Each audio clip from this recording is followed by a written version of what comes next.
അസ്സലാമു അലൈക്കും. പുതിയ വീഡിയോയിലേക്ക് എല്ലാവർക്കും സ്വാഗതം.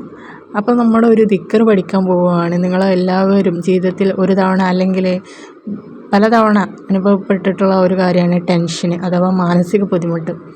അപ്പോൾ ഈ ഒരു പ്രശ്നം മറികടക്കാനുണ്ട് നമുക്കൊരു ദിക്ർ. അപ്പോൾ അതാണ് നമ്മുടെ ഇന്നത്തെ വീഡിയോ എന്ന് പറയുന്നത്.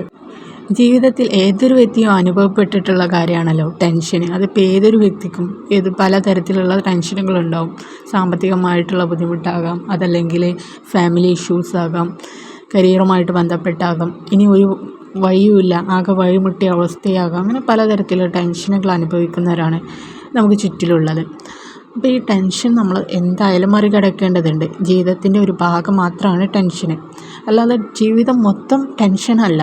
അതുകൊണ്ട് തന്നെ ജീവിതത്തിൻ്റെ ആ ഭാഗം നമ്മൾ മറികടക്കേണ്ടതുണ്ട്. ആ ഭാഗം നമ്മൾ മറികടക്കാനുള്ള ഒരു ദിക്റാണ് ഞാൻ ഇന്ന് പരിചയപ്പെടുത്തി തരുന്നത്.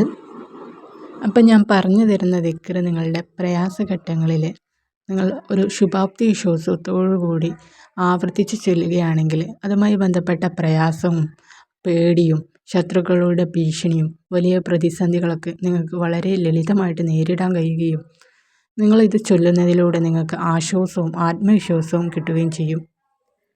പ്രവാചകനായിട്ടുള്ള മുഹമ്മദ് നബി സല്ലല്ലാഹു അലൈഹി വസല്ലം അദ്ദേഹം ശത്രുക്കളെ ഭയപ്പെട്ട സമയത്ത് ഈ ദിക്റായിരുന്നു ചൊല്ലിയിരുന്നത്. കൂടാതെ ഇബ്രാഹിം നബി അലൈഹിസ്സലാം അദ്ദേഹം അഗ്നിയിലകപ്പെട്ടപ്പോൾ ഉള്ള സംഭവം നമുക്കറിയാം.